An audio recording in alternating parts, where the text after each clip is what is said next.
on Spaces. Let's get everybody coming in. We're a little early tonight for Evolution, which the pre-show has begun. All right, I got that on my TV. We got George popping in. Let's approve him. And invite to co-host.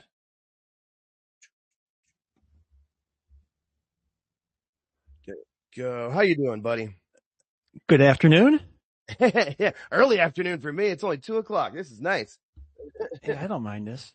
Yeah, no, this is good. Although we did the late night one that one time that was pretty good too. So I'm not opposed to moving them around if we need to. Works out pretty. It's all good. It's all good. Plus, I feel like today we got enough. We got previews we can do. We can talk about last night. We gotta save something for our show. So I wanted to make sure that the people know that we're all here for them today. Yeah. Well, whatever anybody wants to talk about, because we'll post these to YouTube too, and they do get pretty good views. People do seem to like these. There was one thing I wanted to start off with, though. Perfect. What's up? The Goldberg Gunther match last night it was amazing how good it was. It was 10 times better than it had every right to be. I thought it was great. My only complaint, and I have one complaint, and that's it. I loved the match. I loved everything. And I understand the hard out on NBC at the top of the hour. I get that. On Peacock and YouTube, they don't have a hard out. So I kind of wish I would have seen the whole Goldberg retirement speech. When they went to that commercial at, 57? Yeah, it was rough. So I'm wondering, what the hell? I couldn't figure what was going on. Well, I'm wondering if they can't change, if it's something where it's like the feeds are like set up in the same way or whatever, because eventually it got online. I saw it on Twitter pretty I would have liked to have seen it in full. And if it was going to run long, they timed it out like crap. Yeah, no. And I'm wondering if the Seth thing might have put a hindrance. I don't know. It was definitely mistimed, and it ended. I mean, we were on air with Phil, and all three of us were like, wait, huh, what? That's huh? Yeah, it seemed like it was definitely a botch. While we were on, I ran over to my bedroom because my bedroom has regular cable. Mm-hmm. And I saw it start, and I ran back in here, and Peacock wasn't up yet. It was just coming up because the cable's obviously quicker. Oh yeah, that would make sense. And then I'm like, okay, well, we're gonna get it, and then we got it, and then it was cut off, and I'm like, fuck. Yeah, so I'm wondering. My assumption is it's something where like the feeds are all connected to it or something. Yeah, but they know what they're doing with Peacock. They always show every show's on Peacock, so that could. No, I know. I'm just saying, the cutoff. I didn't like the cutoff. Oh, I'm with you. I agree with you. I'm just wondering if it's a technological thing. It could be something like that. I agree with you. It should have been figured out, and it shouldn't have. I mean, they should have known going into it and cut out, I don't know, parts of the entrance or something a little bit, shorten something, because obviously it was their plan to have that be the ending of the show. And yeah, when he had the mic and they came back with Cole, it was like after 58, like they had less than 90 seconds. It felt like, and it was, I mean, obviously that was more for him and the people in the audience, but we wanted to see it, and it would have been better to be just part of the whole thing. I wonder if on like the Peacock replay of it, if it's the whole thing. No, it's cut off. Not? Same thing. Yeah. Well, I don't fucking know. That's weird. Yeah, it's a minor complaint, but it's a complaint. I mean, it's for those of us that lived through all that, you especially, because that's your prime area. This is you wanted to see it because he deserved a nice send off, and it was perfect the way it was set up. I just didn't see it all.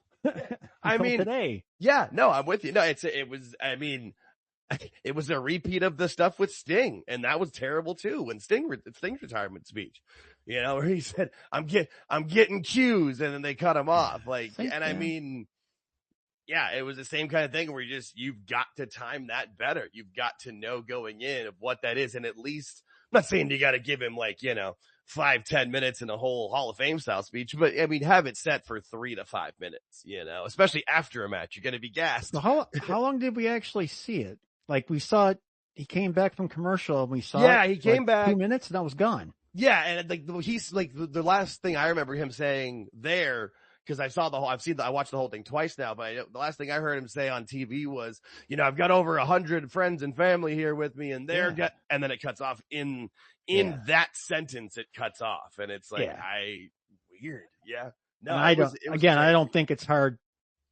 I don't know, because I'm not in the TV game at all, but I don't think it's hard just to run the feed straight through to Peacock and YouTube. But see, I feel like there is something there with it. I feel like there's some sort of, and I don't know. I'd be very interested to hear what it actually is, from the sources, not like, a report from sources. My sources told me that it was this. Like, no, I want an actual, like Triple H saying Triple H or somebody in the tech.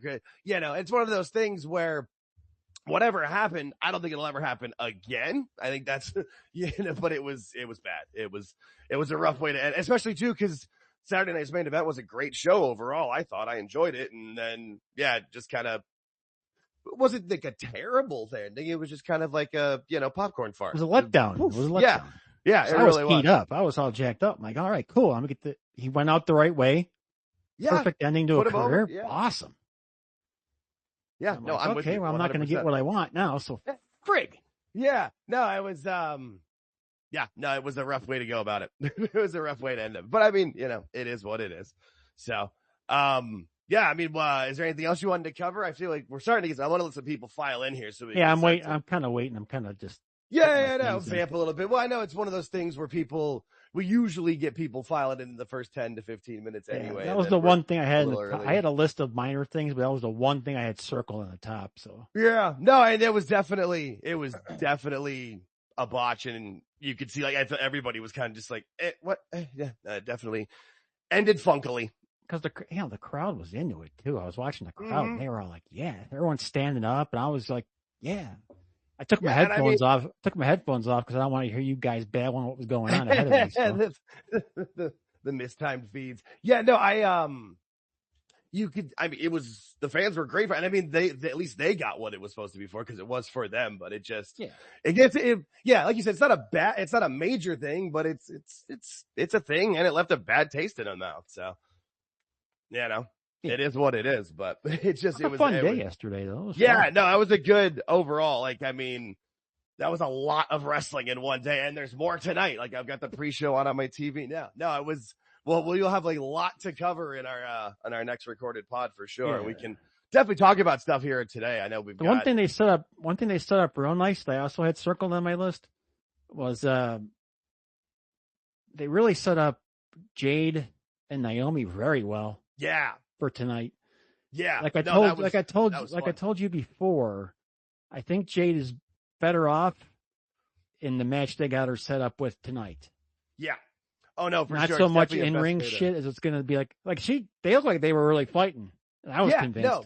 Yeah, and there's less the intricate, we're doing this spot, then this spot, then this spot. When you're out on when you've got this kind of match, you've got more of an outline as opposed to a script. Cause like we've said, she does great till there's just a point where she seems like she gets lost. And that was last night was great, cause it was just get attacked from behind and just keep going and, just make it look real. You don't have to worry about specific spots. It's not like you're trying to do a moonsault. She gave Naomi was good. Yeah, it was a stiff one. Yeah, that was good. Okay. I mean, like I said, as soon as that happened, I was like, this will work. Yeah, no, that's good. And plus, I mean, Naomi, she is a ring general in the sense of it. She's been doing this for a good long time. She worked a ton when she left for, the year that she was gone. She did a ton of great work in TNA, and, she's definitely willing to make Jade look good, but I wouldn't be surprised if that somehow Naomi does win this one tonight. Because if she doesn't, then what? Oh, she's ready to pack it in and have kids pretty soon, right? I mean, she's got the Money in the Bank briefcase. Yeah, she gotta do something with it. Not gonna, that means she might lose. Yeah, I mean, that's I just don't know what you're. I got interested. At least I got interested in it last night. That was good for sure. No, they set that up well, and I thought they did a good job during Great American Bash and Saturday Night's Main Event to put over Evolution. Because the people were saying how they didn't promote it all that well, but I thought the promotion leading up to it was fine. But I thought what they did yesterday through each break, where they had different segments where you had Jade at the side of the ring, or they had, which we talked about in the show. We said it that we do it, and they did it. Yeah, you knew they would. That's one of the things they're great with is, I mean, their marketing team and promotions team are always good. So, all right, looks like we got a few people coming in to do some requests. You got anything else you want to cover before we start bringing some people in, do some open mic? Let the people take direction here. Yeah. So, we usually always try to go with somebody new first if we can. So we're gonna go. We got our old buddy from England, all the way from England. We've got Shubin, my buddy Shubs, all the way from Tottenham in North London. So what time is it there, my friend? How you doing? I'm not sure. He requested to speak a bit ago, so he might be away from it. We also have Anthony, our old friend Anthony, as well. So yeah, we'll just kind of, if you're not speaking, mute yourself. But if you got a topic you want to bring up, we're happy to bring it up. I don't know, Shubs or Anthony, who wants to go first? So sorry to interrupt. You're good. You're not interrupting. We're good. How you doing, my friend? So Jake, long time listener, first time caller, all the way from across the water. And I'll keep it very, very brief because you're the one that got me into wrestling via AEW and WWE, and I think you're trying to get me into NXT now. But it's what I do, and I'm enjoying it because I was saying to you off air that I really liked Soul Ruca. We saw on SmackDown. And it's Soul Ruca. Yeah, it's actually funny. I had that written down when you texted me that because I was going to bring that up at some point when we talked about it, just because I thought they did so very well with presenting the folks on SmackDown going into the NXT shows, because Soul Ruca is a star. She's been on NXT for over a year now. I know she had a big injury and she was off for a while, but I mean, she's one of those people that, you know, she's just got that it factor. Whatever it is, she's got it in spades, whether it's just her personality, it's a physical charisma too, because she does some great and highly athletic, and because he was a gymnast and does some great moves and stuff in the ring, but it's just the way she carries herself. You know, there's something about her that just clicks, and you can kind of see they're strapping the rocket to her.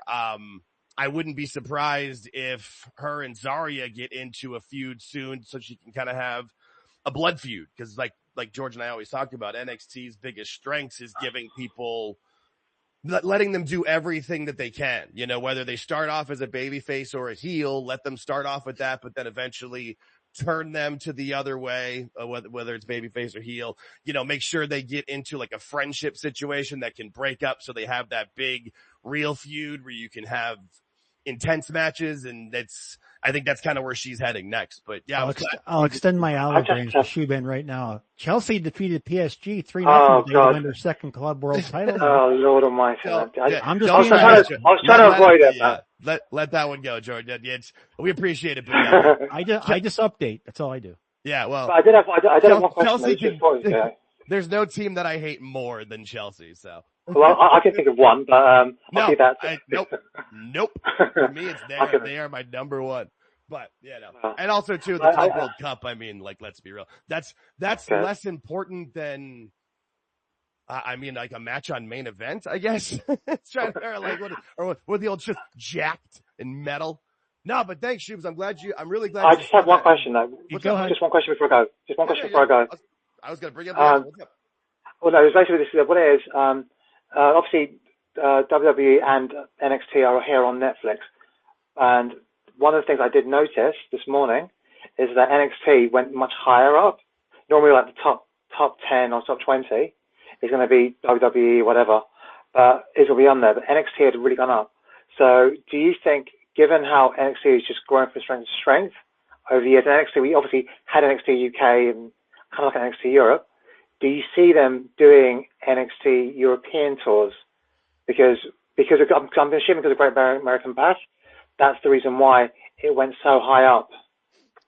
I mean, that's a good question. Honestly, I hadn't thought about that at all, in the sense, because I know with NXT, obviously they do, I'd say like 90% of their shows in the PC. Because they do have shows, and it's not always their PLEs, because they've done shows like the 2600 Arena show for the ECW show they did pretty recently. That was just a regular NXT. One of the ones they did in Center Stage, just a regular NXT. So but they've been able to do, for the PLEs, they've been able to do bigger arenas. I'm not sure if there's a big enough draw for it, but I feel like not at this moment, but he's got a point. I mean, they are going from strength to strength, and the CW has been one of the biggest reasons I feel like why, because they promote them. I mean, they're on the CW NASCAR. I don't watch a lot of CW, but like I do watch some certain sports, or will flip through it, or it's on my TV from watching it. There's NXT commercials, I swear, in almost every single commercial break, especially during sports. So I would think also, Jake, the other thing that I noticed yesterday was it wasn't promoted as NXT's Great American Bash. It was promoted as WWE Great American Bash. You notice that? No, I didn't, but I'm not, I mean, I'm not surprised by it. I don't think it's probably one of those things that just like subconsciously, I don't even notice it, you know? Yeah, the hashtag caught me off guard when I saw it yesterday. I was like, okay, that's a little different. Oh, so it was like the, and then they put the little logo with the hashtags on it. Now, I could see if maybe they were doing like a regular, like the main, like a main roster tour and having the NXT folks on that. And maybe there are smaller venues they could kind of do with it. I'm just not sure if there's enough of a benefit to do that at this point. Yeah, they're not I wouldn't be surprised if those if kids in that situation, Jake. Yeah. Not yet. No. And what I was going to say is I would think there would be a better chance of them branching out and having like PCs in, whether it's in the UK or Europe or wherever, that eventually maybe they do like NXT shows in those regions and then they do something with that. I just don't know.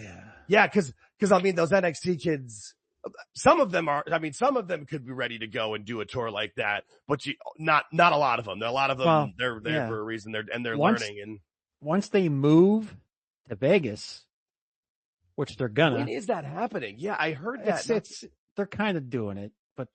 That's me talking, so you take it. Yeah, but I mean, it would make a lot of sense when they move everything to Vegas. That changes up their touring type thing for NXT. So they're going to start moving around that area, and that'll be different. They're not going to. I don't think they're going to go over to England though, but they might. I mean, they could. No, but I think if they move over, that'd be so they wouldn't do like the Florida cities kind of tour. They would do more of like the Southwest, which is where I live, so I would not be opposed to that. No, because they're doing the tours around Florida. Yeah, they do like this. Yeah, they do like. And they get between 200, 500, maybe more people than that, and that's fine. Yeah, it just depends on the venues, but they're usually like once you move it out to Vegas, then you're going to have a different kind of crowd showing up and different kind of people. You're always going to have that tourist. That's why WWE went there for their WrestleMania. You're going to have different touristy people coming in, and NXT is always going to be plopped around there. So you're going to get different people in every week. Yeah, no, that's a good point. I mean, that'd be one of those things where, because if I don't go up as often as I used to, but I was just in Vegas a couple of weeks ago. Yeah, if I was in Vegas and knowing there was an NXT show and you're going to apply for tickets or whatever, I would absolutely go, especially if they had it somewhere. I mean, there's enough places not that far off the strip they could make that work. And that would be, I mean, that would be a very interesting thing for them to do, just in the sense of moving I mean, how long have they been in Florida? I mean, because they had FCW before they had NXT, and that was where, I mean, like that's where Seth Rollins started, and the Usos down in FCW. So I mean, that was under like Steve Kern and stuff. So yeah, it's not a if, it's a when. Right, that's definite. So. Yeah, because I've also heard like different rumors about how they want to get out of Connecticut for whatever reasons. Yeah, we talked about that already. That's my rumor. Yeah, no, but but I also read it somewhere. I read it somewhere not that long afterwards, and I almost sent it to you, but it was like 10:30 my time, so I didn't want to text you that early. But no, thanks, Shubes. That was awesome. I'm glad you got to finally come on. I was wondering if maybe because it's like a 6-hour time difference for him. Yeah, he asked this question right to bed. Yeah, he did. He pieced her right out. No, that was awesome, though. That was great. Hey, we could say we're worldwide. We just had somebody coming in from North London. That's awesome. God, they talk so cool, too. I love the way he talks. No, it's funny. That's one of the reasons why people, our soccer team, Tottenham, finally won a trophy for the first time in like 17 years this year. But people always like, how can you root for them? They always break your heart. I'm like, yeah, but I've got so many friends from the team. And as an adult, it's hard to make friends. And most of my friends now are because I've hung out and watched that team with the group that I watch with. And then I got sent over to Tottenham in 2017. We do a 50-50 raffle for every game, and I won the big prize at the end of the season, which was a trip over to the old stadium before they destroyed it and built the new one. But Anthony, are you around? You got a question for us, bud? Yeah, I'm just watching the pre-show right now for Evolution, and I wonder, you think this is going to start being a yearly show? I mean, it could. I also just feel like it's one of those things that, like, it's cool to have, and I appreciate it, but it's also like, I mean, the women are featured so much that is it really necessary? You know, because I mean, originally it was set up. I mean, the original one was set up because the ladies didn't go to Saudi, as far as I understood. That was kind of like they were able to get their own big show and a big payday out of it was the essential reason for it. But and I know that you hear some ladies, like I've heard Becky say that, like, yeah, it's cool that we're doing this, but do we need it? So, but also it'd be a major turnaround in business if they started doing this every year. I mean, you got the chance with, like, introducing this Battle Royal tonight with an actual championship opportunity. That could be something used going forward to every year. You can say, okay, we got a number one contender for this, and then we can set that up for Clash. So you got a sort of a yearly ongoing chance for someone to get a title opportunity. So there's that. You got a chance. Which they do at the Royal Rumble, right? Oh yeah, or no? But that's the Rumble's for Mania. Yeah. Yeah, exactly. Yeah. So they, I see what you're saying, Ant. I don't know. I totally see what you're saying, but it's also one of those things that I just don't know if it's necessary because they're featured so much and they're so involved in the shows, and you know, and when they tour, like when they go to Europe or when they go to Saudi or when the women are an important part of the show, as where I feel like when Evolution first started, it still wasn't.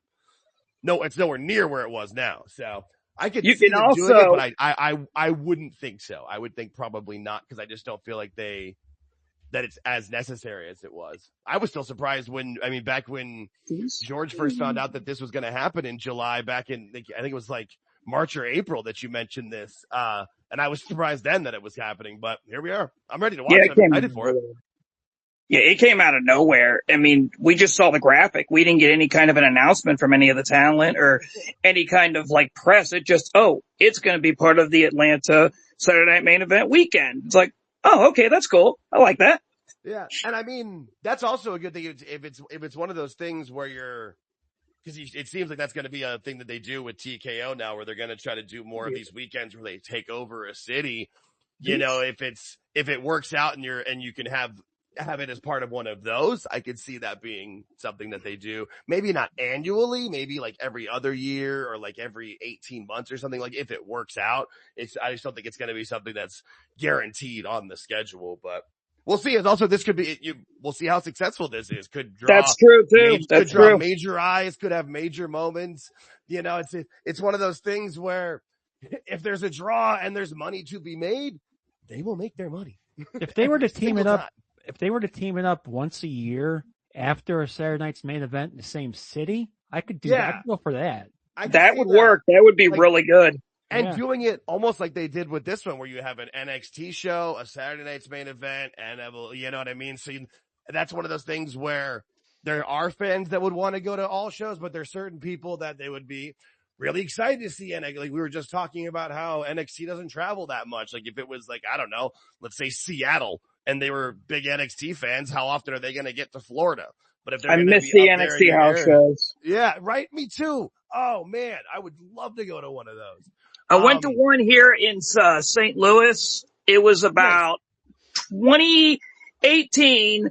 Main event was He Who Shall Not Be Named versus Tommaso Ciampa. But the real star of that show was we got Adam Cole and I hope Adam Cole's going to be okay. We got Adam Cole and Ricochet before he went crazy, and being front row for that inside of the family arena was awesome. Also, it was Adam's birthday, so we all cheered for him. But that was the first house show NXT event I ever been to. We had a lot of fun, and I really wish they would do more of those here in Missouri.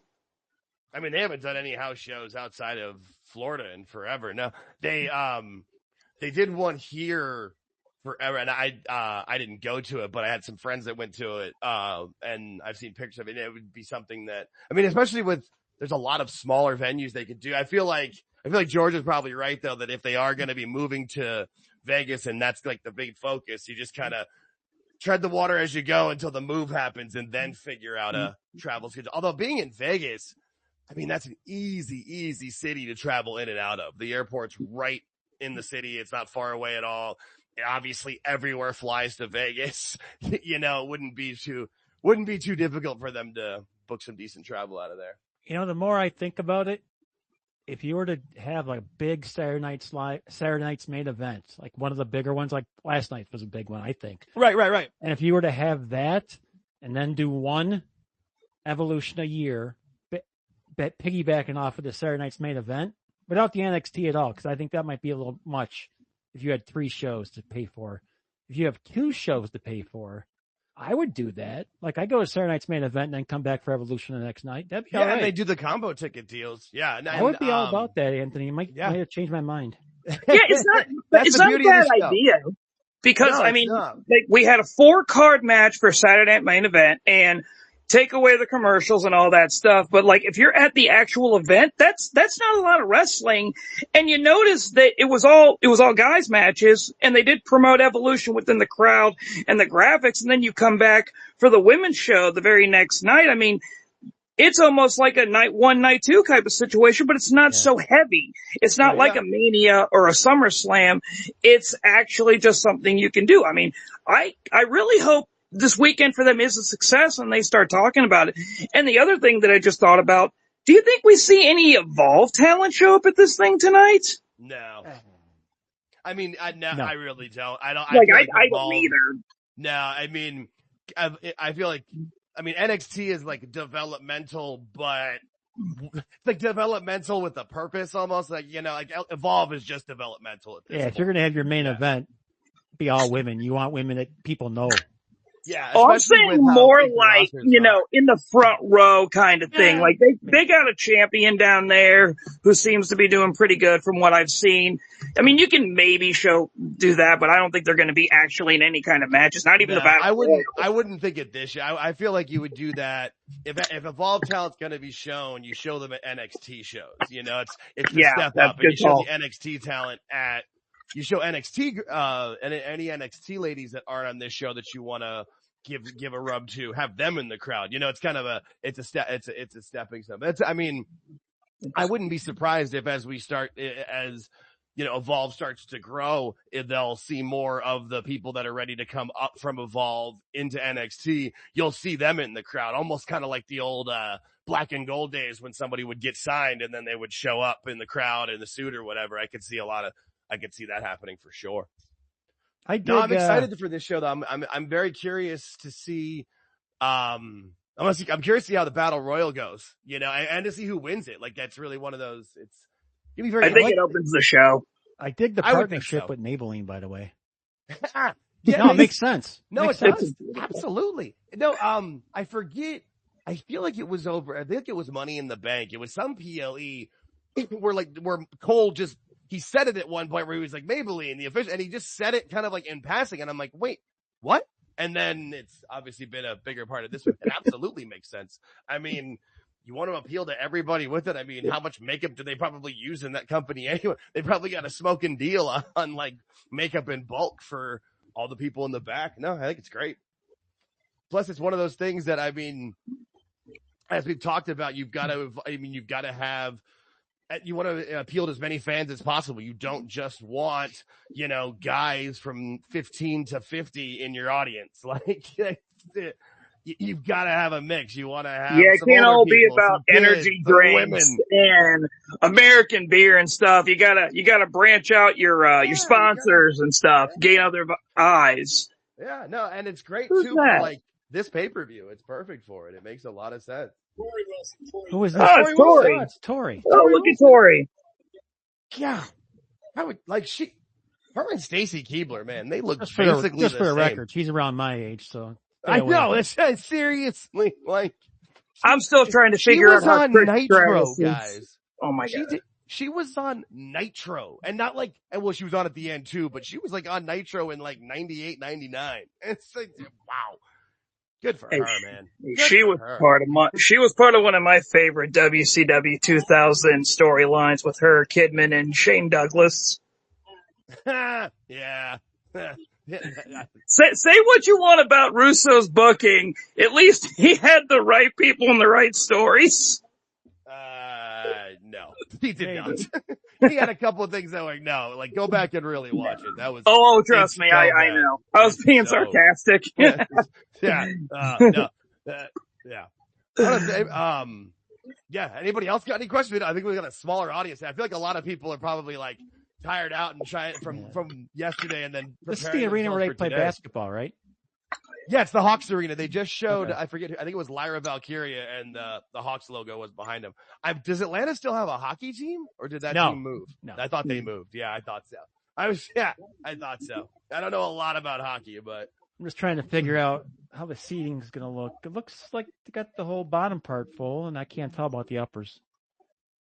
Yeah. And I know like if you're, I'm not sure where they are. I know usually like behind the stage, they'll have that blocked out and then it'll usually be like certain sections up top that they open up if there's people that want them, but they usually block those off because those are the either like side obstructed view or you can't see the entrance side. Was this the same building they did NXT in yesterday? No, I think it's the same building they did Saturday Night's Main Event in. Okay. Yeah, I'm pretty sure. Yeah, because NXT was in the old center stage. So it would be much. Which I think is great. I like that NXT does that, where they do the shows at the old center stage, where they used to do WCW Saturday night and, and the ECW arena shows. Like, I think it's cool that they, especially too for, the talent, like you've got to show them, you got to show them the history. I mean, I don't know if you guys listened to the most recent Cornette pod, but he listed off, the questions that he would ask that he would ask the talent. And I listened to that last night while I was working. That was amazing. I was wondering where he was going with the questions, going from a wrestling question to a sports question, and the fact that Rip Rogers is a savant just had me rolling. Well, I got a 9, by the way. I got a 4. I missed one. Which one did I get wrong? I got one wrong too, and I was mad at myself because I should have known it. I forget which one. Anthony, how much were tickets for NXT, by the way? When we were here, let's see. They were only about $78. Today's money, it's not too bad. Yeah, no, I was, especially too, well, you said you were front row too, so that's a big, it was really close. Yeah, I feel like today, if you're getting 70, you're probably in the third deck or in the back, depending on. Do you remember the Raw where they went back to 2 hours in St. Louis and they did that double taping?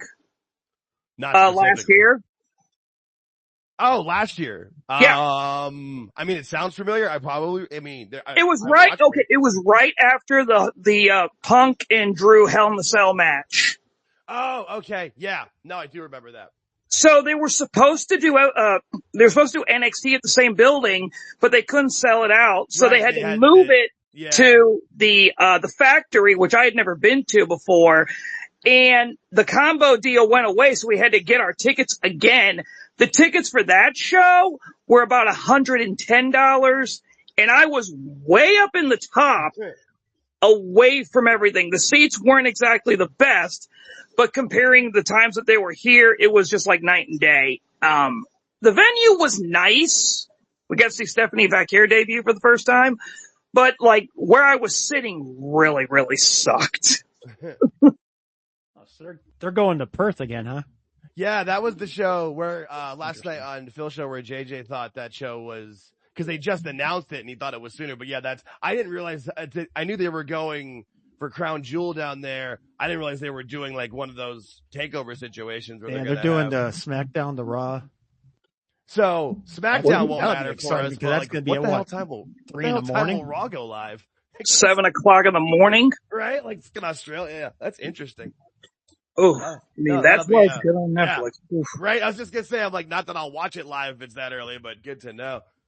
I mean, for me, I get off work at 7 in the morning, so I'll come straight home, and if it's available, I'll watch it. They're so small. I mean, the way they're booking it, even like we were talking about before with having Evolution, if they're going to do Evolution, piggybacking off the other show with it, it just makes sense even just to have that time where you like take over the city and have like the meet and greets and have the big shop and have your talent doing stuff locally and it's just that kind of stuff. That kind of stuff goes such a long way. It's not just the shows and the tickets that they sell for them, which is awesome, but just the stuff that they build and like you can see it, the stuff they do in the communities and the stuff that they're doing with kids. It's just, they're setting themselves up for the extremely long term, and it's awesome to see because I could tell we felt like under Vince it would be like could crash any moment. Watching that package a little while ago, if anybody was expecting legends to show up tonight, that ain't happening. Yeah, no, I think a lot of them that said, "Oh, they haven't reached out to me," is like, I'm not going to spoil it. No, they just showed a bunch of people. They showed a bunch of women on a graphic, and those were the people that you're not going to see tonight. No, I feel like you might get like one or two of certain things, but it's all like, I mean, the roster doesn't need the legends like it used to. Like, there's a couple here and there where it might be cool. I would expect a lot to be in the audience. Yeah. That. Like, and I would think, kind of like you were saying, Anthony, where like there might be the people that said they weren't reached out to or whatever. They're probably kayfabing a bit, and they're not going to be in a match or anything, but they'll be kind of like where they the Saturday Night's Main Event, where just all of a sudden you got Greg Valentine and Coco Beware and exactly. Doug Dillinger. I popped so hard for that last night. Oh, that was great to see. Yeah, that was pretty cool, wasn't it? Yeah, I love that. Yeah, I love that. Everybody looks the was same except for the hair's a little grayer. That's about it. Yeah, they had the little chub. It was a little thicker in the waist, just like all of us. I mean, let's be real. It's been not like me. 25 years. No, that was awesome to see. He's one of those guys, and I love that they had him knock the door for Goldberg. I didn't think about that when they showed him initially. I just thought, oh, it's cool to have him there because he was part of the Goldberg stuff. But that was really smart. That was a cool little moment to have him knock on the door. And yeah, no, I enjoyed that. Yeah, right back to nostalgia lane. It was right. Nice. Yeah, that was it was, and it's like, well, it was the right kind of nostalgia too, where it's just enough you enjoyed it. But then also, too, Goldberg's freaking crew that he was walking with freaking Ernest. Hey, good to see Ernest the Cat Miller. Yeah, it was great. Oh, man. How can you not love that? Totally shocked to see Chuck Zito. Yeah. Because Zito's one of those dudes that, he's kind of mystical in his appearances and stuff. And I was like, they brought Zito back, which is cool because he, like I said, he's connected. Let's just go with that. He's got some friends. No, that was cool. I thought they did that well. And like George said, I mean, aside from the botch of the retirement speech, everything else was great up into it. And yeah, I mean, we were joking about it when we were on with Phil of like how many times has there been a commercial break in a Goldberg match? It's just not something that happens. But yeah, I feel like a lot of people were concerned that like, oh, I don't know how like if Gunther's going to be able to lead him. I'm like, Gunther it'll be fine. Gunther is a miracle. Better than I expected.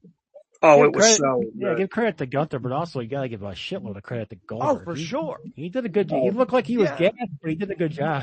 Yeah, no, I mean, you could tell he put the work into it. And I mean, cardio was never his main thing. So, that was fine with it. I mean, he was a football player. Football players, that's very, they're short impact. That's kind of how they roll. No, I thought it was, I was thoroughly impressed with how well he looked, how well he wrestled with it, and how he put Gunther over the way he did. I mean, not that it's hard to do, but he made Gunther look strong. I was scared when he got him up for the jackhammer. I'm like, please don't. And he came down smooth. I was like, good. Yeah. I didn't know if he was going to hit it at all. It's because he didn't headbutt anything before going into it. Exactly. He cussed himself. Yeah. It's you're a little easier to wrestle a match if you don't show up concussed. And can we get like a get well soon for poor Charles Robinson? He's taken too many ref bumps. Oh, and there's another one who's you give the ref bump to the guy that knows how to take them. That's why. Yeah, he does sell them. Yeah, but if they don't have Kyoto anymore, I always felt like Kyoto was one of the best sellers of ref bumps. Kyoto was great, but if you can't have him, no, I was I feel like that was also a good send off though. And I said like if Goldberg's gonna spear any referee, it's gonna be Charles. Yeah, right. Like it just that works out so well. No, I thought that was the kind of stuff where I really enjoyed that. as I said while watching it, I was thoroughly sports entertained. I don't know what else. It was fun. What else you can ask for? No, it was actually, it wasn't so much. I'll agree with you on that, but it wasn't so much a sports. It was actually a good wrestling match. That's true. That's true. Good work. Yeah, no, I meant like the nostalgia things and those pops that kind of, it just added to it. Yeah, no, I'm with you. There was good wrestling in that match, and there was good strong moments, and yeah, he got him up for the jackhammer, and I didn't hold him up for a long time like he used to, but he still held him for a second there. I mean, got him up there, yeah. Yeah, did you see when he went for it though? Gunther positioned his hands perfectly on his, like ready to go to jump, and it was nice. It was very good. I mean, also too, he took a chop. I didn't expect that one. Bam! Ooh. Oh, yeah. That first chop spot, everybody was reacting to that. I'm like, okay, all right, he's into it. I like this. Yeah. Yeah, he showed up ready, in shape. Showed up with everybody. Yeah, it was nice. No, it was good. No, I was happy with the way it went. I'm still, like I said, I was surprised because I really did think his last match was going to be against Breakker, but he would have had to take 2 losses. So, yeah, is what it is. I just wanted to see, winner gets to keep their tattoo or something. Winner gets the spear. Well, no, I mean, I feel like, I feel like if Goldberg should put the stamp on Breakker where, no one else is allowed to do it. But I mean, I guess Roman can. I feel like it's the spear's one of those moves where, unless you played professional or D1 college football, don't do the goddamn spear. Everybody's doing it. It's like Jake's DDT. His DDT was gorgeous. Now everybody does a variation of the DDT. I'm like, I like it when it's special. And Breakker's spear is awesome. Yeah, no, it's a level of special that this is. I still, every time I see him, I still just don't understand. I saw him live 6 weeks ago, and just when he runs, it's just not human how he goes from where he was to where he is that quickly. It doesn't make sense. Yeah, and I've been going to wrestling shows for 25 years, and just wow. What position did he play in college? Fullback. Okay, he literally just ran people the fuck over. So he ran right through the hole to lead the running back. Yeah. And the videos I saw somewhere where there was one of those good highlight videos where the footage might be a little bit grainy or not the best, but they darken it up and highlight him just trucking people. And again, you can see it in that where he starts and then where he goes to take the speed that he takes off to block a guy. In the clip, you're there's no way he's gonna. Nope, there he goes. And going back to your spear comment, wait till Gage comes up. Yeah, God, ooh, Gage. Yeah, I grew up. They're setting something up with him and Gunther down the road. He's shoved him last night. I don't know if the kid has an NIL deal, but I feel like he has an NIL deal. I think Goldberg said that he did.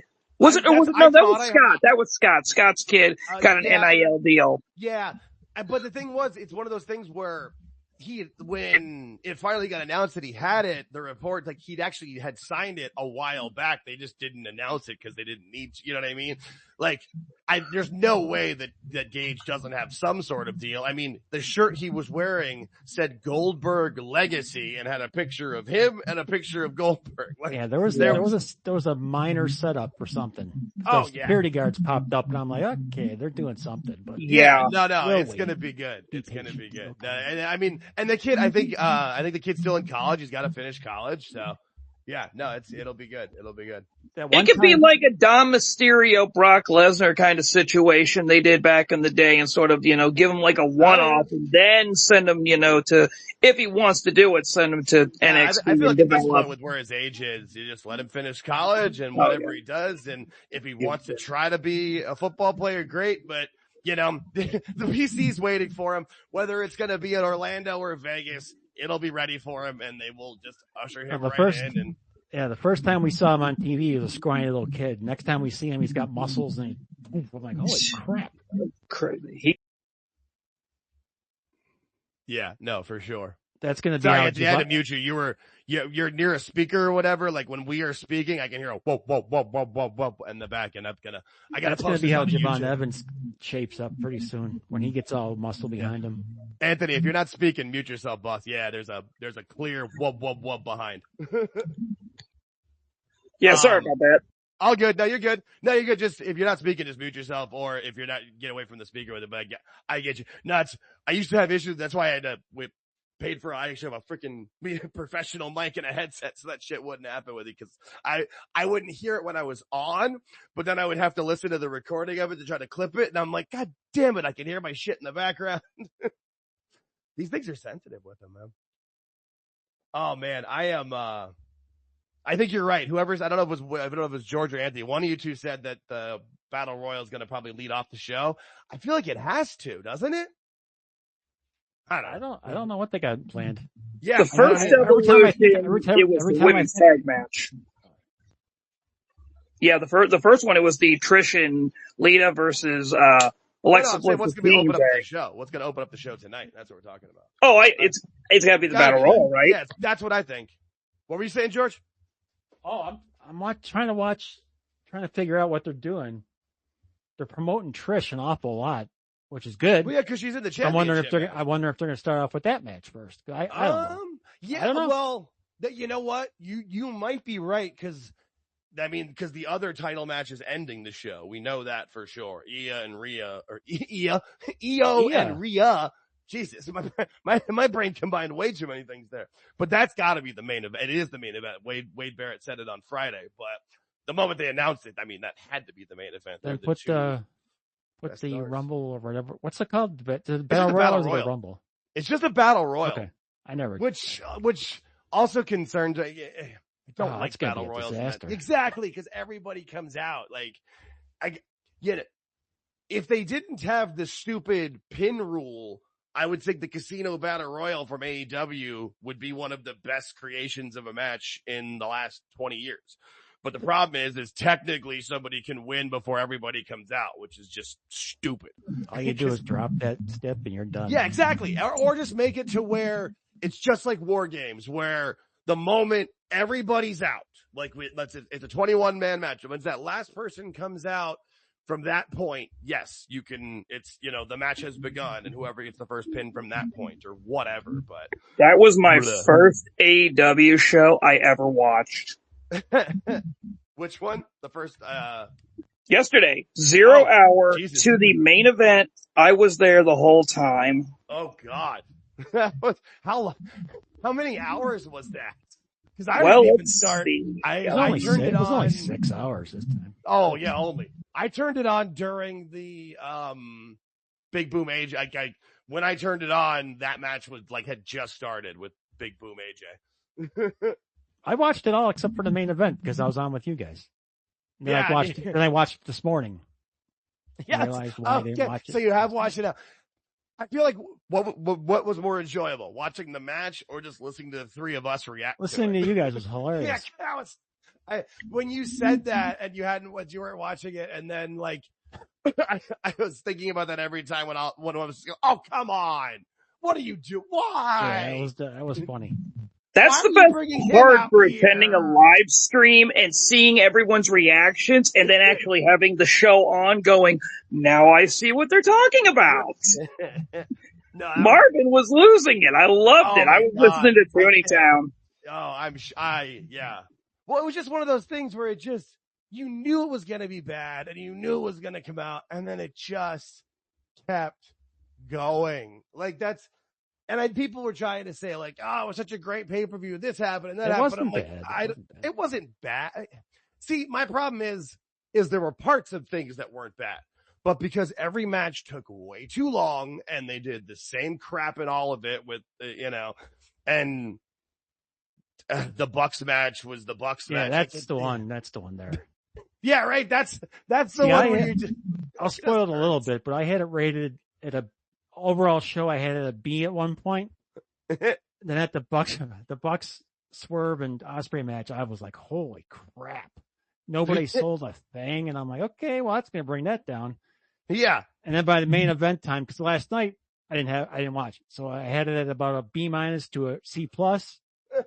And then I watched the main event this morning, and then we kind of lost our. For me, it was the Mercedes Tony match. I mean, I liked it. Three pile drivers in a row.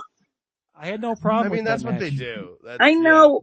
Yeah. Like I said, it was my first time seeing one of their shows, and I'm going like, really? 3 pile drivers in a row? Okay. That's how they operate. That's moves. I understood that though, because she's a 7. She holds 7 belts. You gotta make sure she's wiped out. I understood. Here's the thing. I thought she was gonna kick out for the time. I still didn't believe it until they actually counted the 3. When that hoof hit 3, man, I was shocked. Yeah. Like, I was genuinely surprised. I was liking it. I'm not gonna lie. No. It's just like I said, there's stuff I like in all of them, and then there's parts where not all of them, because the Swerve and Ospreay versus the Bucks was just awful. Here's the thing about that match. Like, now I want people to be, when you complain about WWE entrances, please remember this entrance from this one. Oh my God. Because this is no lie. I had Phil on in the living room, so I'm listening, and I had the AEW on in here. So I came on, I saw Ospreay come out, and I'm like, well, I'm going to go outside for a little bit. There's a little time here. I went outside for like 10 minutes. I'm not even 10 minutes, and I came in, and the Bucks were just coming out. I'm like, did my feed freeze? Did my Amazon freeze or something? I'm like, what the hell happened? I didn't miss a thing. No, yeah. I was cooking, and he comes, and like my kitchen is just off from my living room, so I can kind of, from a certain angle, I can see my TV. And I was like, all right, Ospreay's coming out. And I did a bunch of stuff. Like, lunch was almost done. And I come back out, and the Bucks had just come out. Or no, they didn't just come out. They just jumped into the ring, and I was the same moment. Like, are you kidding me? I couldn't believe how long. Hangman's entrance was kind of cool for the main event. Not gonna lie. Oh, yeah. See, I had it muted. I wasn't, but who was that singing? I don't know. She was whistling. She wasn't singing. Oh, well then. It was just a whistle. It was a whistle entrance. It was pretty good. I didn't mind it. Like, not a good whistler, but that's great. No, I didn't know that. No, I mean, I knew what they were trying to do. Show up for me. Oh, they're really teasing something with these two. I like it. Oh yeah, no. I still think this is going to be how. I don't think it'll happen tonight, but I think eventually this will be how Jordan Grace turns heel. Because like we were talking about, like we've always talked about with NXT, they give people, whatever you show up as. She showed up as a babyface. Let her be a babyface for a while. Let her be babyface champion for a bit. And then either because she has a match with Blake or just starts to be like Gollum and like My Precious, like it turns her heel, and then she can be a heel juggernaut champion for a while or whatever, and just get, because that's what she needs. She doesn't need as much in-ring work. She just needs to, which she has done. She slowed down in ring, which is great. And now she just needs to get better with her character work and doing, baby. She looks better with the permed hair, like the TNA look. I wasn't a big fan of her straight hair when she came in, but she looks a lot more like her old TNA look. And I wonder if that's also going to be part of something. Or it's just a coincidence. No, but I think you're right. I think she does look better with it. I do like this. I feel like it's one of those things where they're going to at least try to ride out these two as a team for a while until hey, look, it's Shawn Michaels. Oh, I want to touch on something beforehand. Please. What's up, buddy? I'm sorry. I'm like leaning over and watching my TV. Yeah, me too. I thought AEW did a real nice job making that crowd look good yesterday. They did. I thought so, the place looked really nice. Now, there was the problem, the negative side to that was I felt like as the crowd tired out, it was hard to get them to react. And so you just kind of saw a ton of people sitting there, but that's a 6-hour show. That's going to happen. But I wholeheartedly agree. And I felt like early in the show, it looked great, like with arms in the air and people cheering and there were signs up. I feel like people were getting too tired to hold up their signs by the end of it. But, I felt like they made it look as good as possible. Do we know what the final? No, we can ask somebody in the chat if he wants. If we can ask someone in the chat if they want to pop on. Oh shit! I didn't even see him in there. Well, I mean, yeah, I can send him a request if he wants to come and speak. He knows more about that stuff than I do. He just sent me a thing. Go ahead and add him. All right. Yep. No, but I just invited MJ to speak. By all means, buddy. I wasn't even paying attention to the crowd. I just been yapping away. That's why I said, guess who showed up for me. Oh, all right. I thought you said on T-Bags. You said that. I looked up and saw Shawn Michaels. So my bad. All right. Yeah, I sent him the invite. Yeah, I'll be real interested to see what their actual numbers are, but I thought it looked good. It looked real nice. If they gave away a shitload of tickets, I don't care. As long as it looked good, it's fine. Well, if they gave them away and they showed up, great. Seems like they did. It seems like they did because there weren't, camera shot, obviously what we saw. Yeah. No, and and I'm sure there was a lot of sides that they didn't have, but if you have people with free tickets, just file them into the spots where they can be seen on camera. What's up, MJ? Do you know the final? Well, I guess the distributed counting. I wouldn't call it sales. Hey, gentlemen, how are you doing today? Good, buddy. How are you? It's been a minute. How dare you? Well, I come here on important matters related to All In and AEW and some of the news that we're seeing come out this afternoon or this morning. I don't know. I've been offline for most of the day. Just check back in. But yeah, no, the distributed, it was over 25,000 distributed. And, we have this tier of, this hierarchy, right? Distributed, which includes all comps and handed out tickets and sales. We have, sales, which are all tickets sold.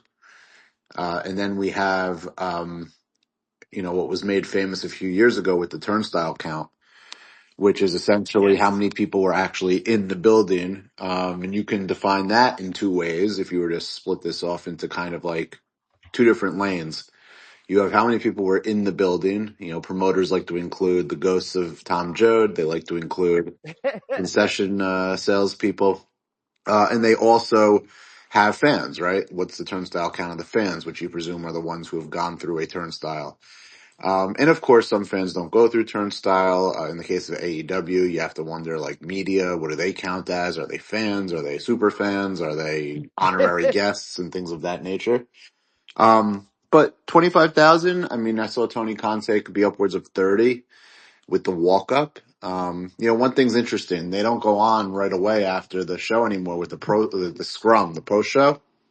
Mm-hmm. And if you notice, Hunter, and I don't want to do the tribalism thing. Look, I enjoyed the show. It was an abuse of my time, but I did enjoy it for what it was. I don't know how any show could be that long and not be called out for it. But that aside, if you watch, I just watched the Kenny Okada match fresh, right before I joined you guys. And I was like, let me watch this in the absence of 7 other hours. And it was much better. It was much better than I actually thought it was yesterday when I was just burnt out of my eyes are bleeding. Yeah. But going back to the business side, right? Hunter shows up at his press scrums, press shows, press conferences, media shows. I don't know what you call them, post shows. And he immediately has in front of him a piece of paper with all the statistics on the business, the gate, the attendance, viewership. Yep. So I do find it alarming, not alarming, but questionable is probably a better word. Not alarming, but I find it questionable that Tony Khan doesn't. We used to get a guy like a Brandon Thurston or a Dave Meltzer in the room, back when they used to go to the shows. Now they don't go to the shows. But they used to attend and ask him about pay-per-view buys, and he'd give what the early buys were, or he'd give a range, or we talk about the gate. Right now, anything being reported was basically everything said prior to the show. Tony Khan is the one who said it would do upwards of $3 million, if not more.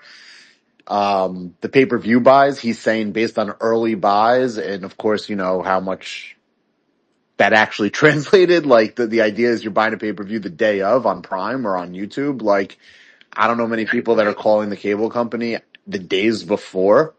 It's not like the old days where you had to get the box sent to you or whatever. Or you just buy it day. I buy it a moment of. Yeah, exactly. If I monitored the YouTube views, right? Because viewership on YouTube for a purchased pay-per-view, it tells you right there what the viewers are.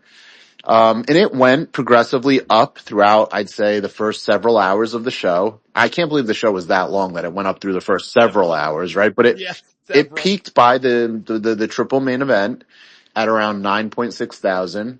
It started off in the 4,000 to 5,000 range, so it did spike up as the day went on, which is probably not a normal for a show that's running literally all fucking day. Can I curse on here? I forget. Yes, absolutely. So we can walk that into an extrapolation activity, which is according to Dave Meltzer, take that for what you will. Double or Nothing did around 120,000 buys. Seems like every show does 120,000 buys. It's like, right? I thought it was, yeah, your 10 pult shows 120,000 buys, and your secondary shows 105 or 110. It's like the same numbers, which is kind of it's constant. yeah. So anyway, 120,000 buys for Double or Nothing, and their YouTube views peaked at around 6.6 thousand. So that's roughly 5%.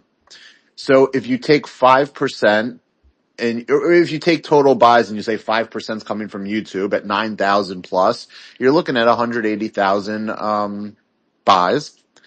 And if you look at the increase, and Switchblade 97 did this, where he said it's up 42%, if you just did that off the 120, you'd be like in the 170 range. And I actually think that makes sense because that would track back to previous All Outs as well as Revolution, where Sting retired, which did around, right? So that is that is realistic. There was a number put out by Tony Khan himself that was unrealistic earlier in the week. He talked about the gate being in excess of like 2.5 million, and at the time it was only 20 to 23,000 tickets out. And if you just do some basic math, what you would realize is that the average ticket price did not increase it did not decrease from the original on sale, right? It did 9,990 at the original on sale for a gate of an estimated 1.25 million. So it was about like $125 a ticket. And when you see that at like the week of the show, ticket, like the ticket prices went down. Like it's just a fact that ticket prices were lowered for certain sections that did sell. So how could the ticket price not have changed?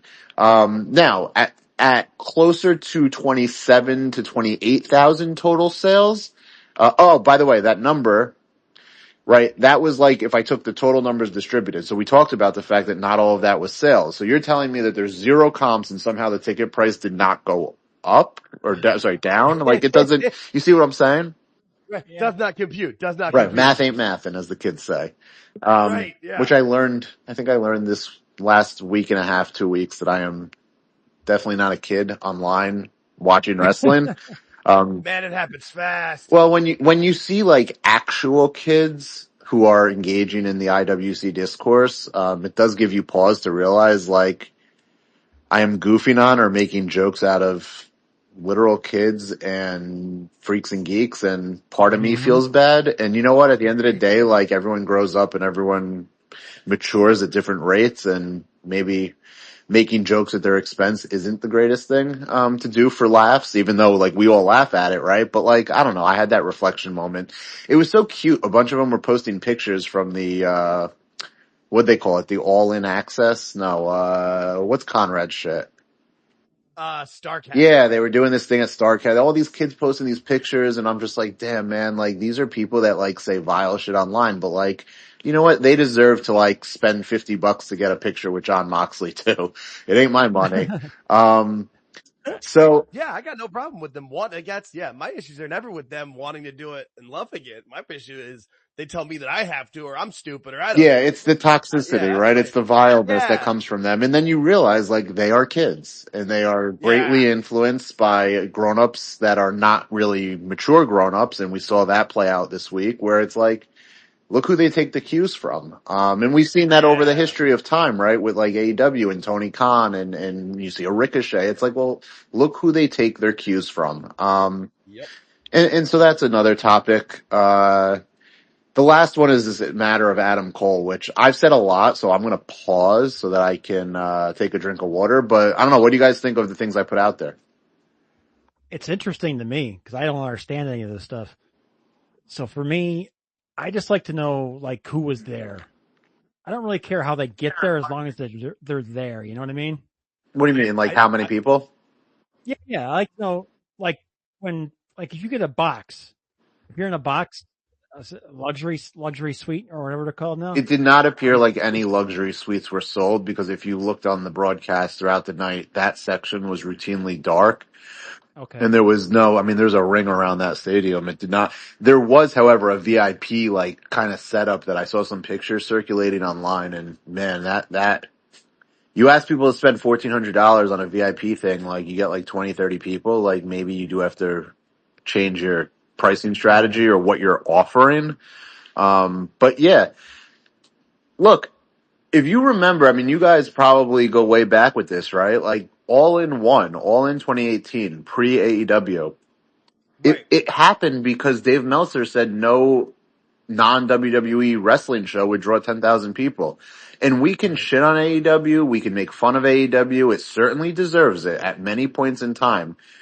And it did deserve it when ticket sales were extremely lackluster. It did deserve it when there was a lot of hyperbole by people who swore it would get to selling out a baseball stadium, 30 to 35, 40,000 in tickets. They were going to beat Raw in the ratings. Right. But at the end of the day, like, let's say the turnstile count, the amount of people in the building was 20,000. It damn near doubled what Dave Meltzer said couldn't happen. And yet Dave Meltzer will be the one to be like, of course it happened. But at the end of the day, like, he didn't believe that this could be a thing years ago. And maybe that's why he overcompensates as hard as he does. But that is something that does deserve mention even by, the most formidable haters. That if we go back no less than like 10 years ago, this would be unthinkable. And it did happen. And it's happened before. I was at the Grand Slam at Arthur Ashe Stadium. The first stadium show they ran in North America. Notice that tagline quickly disappeared after that got pointed out. Right. There's a lot of gaslighting that goes on, a lot of revisionist history, a lot of like, tricks of the trade, if you will, and wordplay. I would technically argue that last night was held at a field. It wasn't held at a stadium. It's Globe Life Field. Arthur Ashe Stadium was a stadium. It's literally in the name. Yeah, so, it's good to see just from as a wrestling fan at the end of the day, I think we're all wrestling fans. It's good to see that, that there is an appetite for wrestling. We see what WWE does with Mania and SummerSlam and Royal Rumble. Obviously this is not even a comparable product in terms of demand and or marketability or mainstream attention, but it is as a wrestling fan, like somewhere deep inside, I do actually feel like a sense of like, that's cool. Like it's not for me anymore. It's definitely not for me anymore, but it's cool. Well, and that's the thing, like, and that's it. If more of them viewed their self that, like, whether it's the talent, the ownership, the people behind the scenes, the fans, if they just focused on, hey, we're enjoying this. This is awesome. We love this. If people want to come watch it, great. Like, but instead it's like, no, if you don't like this, you don't know wrestling. You don't think this, you're not even a wrestling fan if you don't think that show was good and crap like that. Like, I've said it from day one, if they would have just focused on themselves and making their product the best it can be and not caring about punching up to Big Brother or being the challenger brand or whatever, they would have been better off with it. But, from day one, they have only focused on, beating WWE and being better than WWE. And it's only ever hurt them, They made it just drives me nuts. They made it the brand identity. And what's funny is it was made the brand identity. It was adopted by the fans. The sicko culture is very, very tribalistic. They're very bloodthirsty.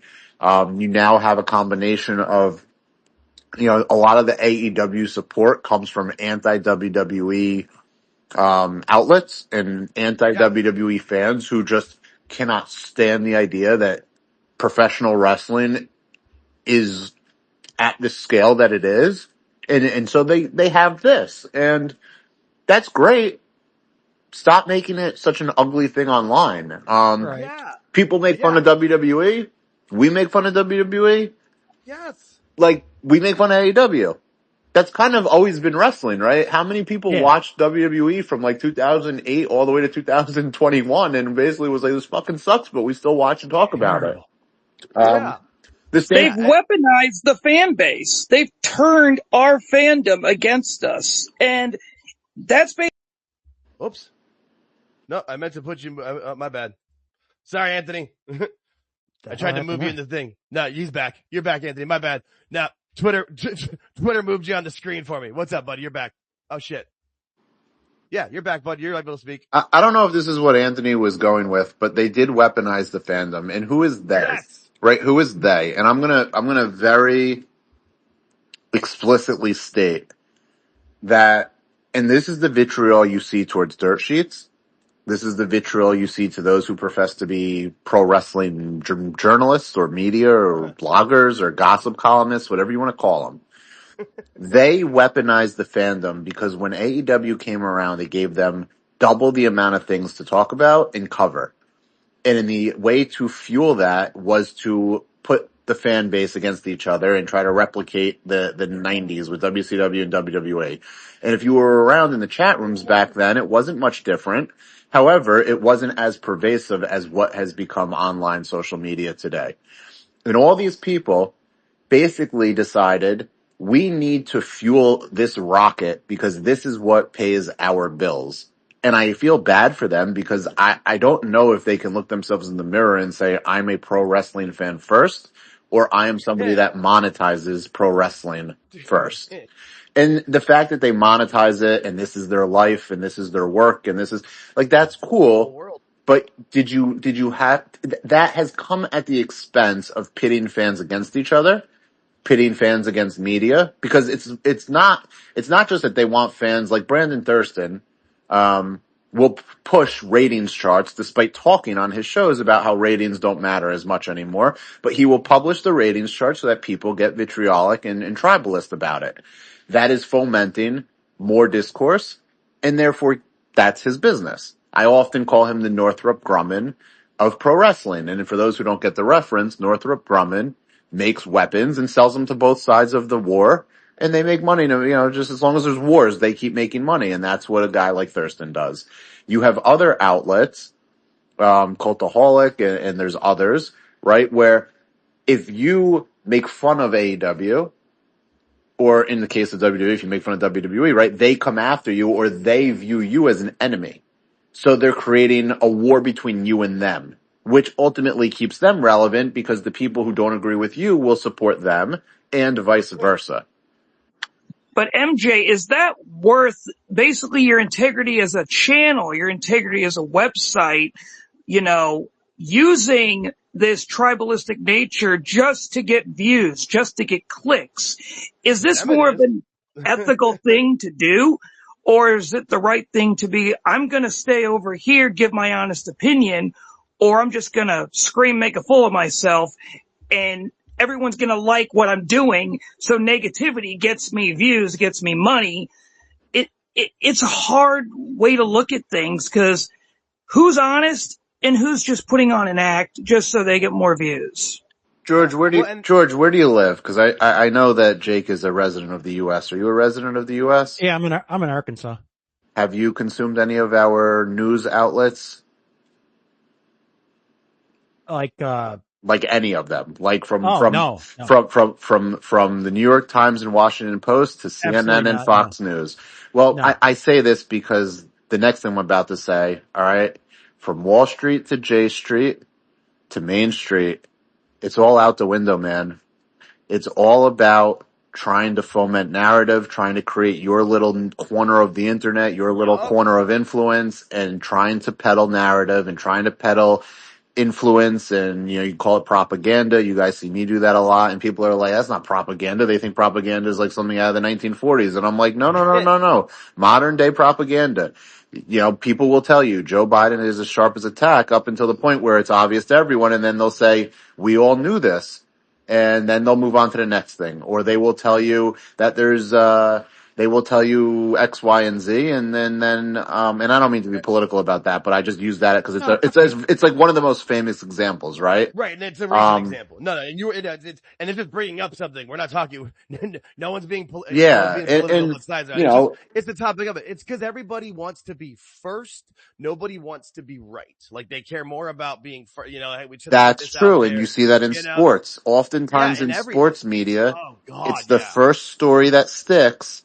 And then the corrections and the retractions and the updates they're there, but they're almost like they're superfluous. Like who cares because everyone already has a thought of what people don't know the outcome of the Amber Heard Johnny Depp court case. They just know Johnny Depp got canceled and, something womanizer. And it's like, well, do you know how the case went? Right. You have the case in Major League Baseball, and I'm doing all this because I want to give real examples, right? The case in Major League Baseball where I think is it Trevor Bauer, the pitcher, all right, who got accused of sexually assaulting somebody. Yeah. All right, got kicked out of the league. No team would sign him. He's untouchable. He has to go to Japan to earn a living. Mexico. He's in Mexico. Is he in Mexico now? Because I know he was in Japan. All right, and he's playing great, by the way. Or at least he was in Japan. But at the end of the day, he was found to be totally exonerated. The woman made up the whole thing, and she ended up having to get sued and paying out for libel and defamation. So, but nobody remembers that. They just remember the very first thing that was reported and what that outcome was. Yeah, because the headline, nobody reads the newspapers anymore, but in the example of it, like the headlines on the first page takes up the entire first half of the newspaper, and the retractions are in section C, page 22 in the bottom right corner. Or the story leads off Sports Center and the retractions, at the end after the top 10 when everybody's turned off the TV. Or it's on ESPN.com that nobody's going to. Yeah, exactly. And George, just to circle back to your question, and I swear I'll tie this back to wrestling because I have a good segue. All right. To answer your question, is it ethical? Is it right? Is it worth it?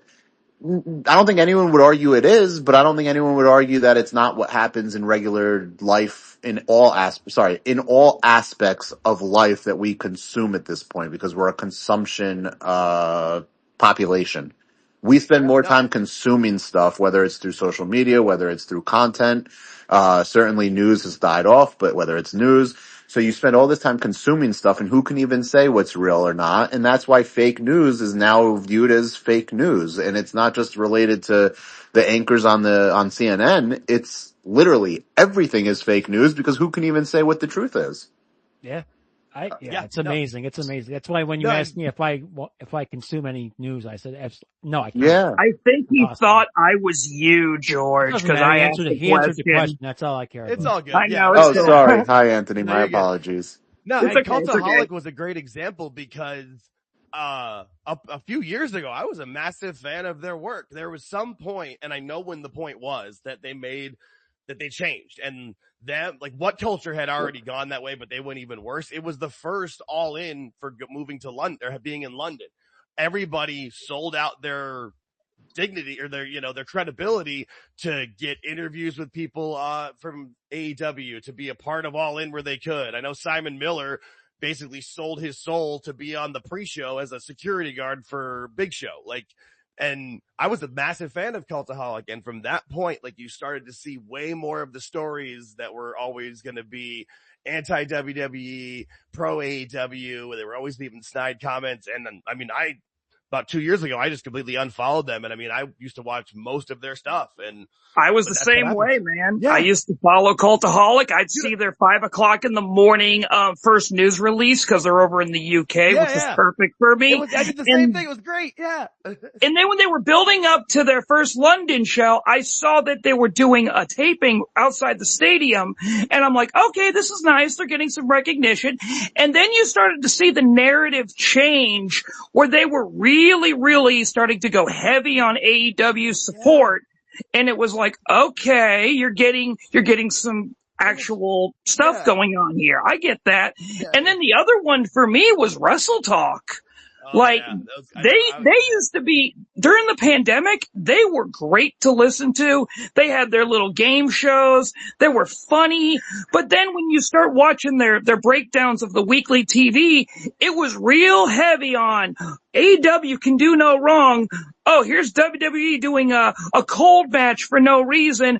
Dominic coming out to no heat, and everything was another shot. Yep, I'm like, this doesn't sound fair to me. This doesn't seem like it's just complete. It's complete bias, and that's what they all did. And the problem is so many wrestling fans are dumb enough and to think that they're actually being subtle with it or not notice it. But any of us who can actually, have cognitive thought, we all know it. And like, they've all become a joke now. And I mean, like, I was to the point I sent an email to them, for their podcast that they read on the show.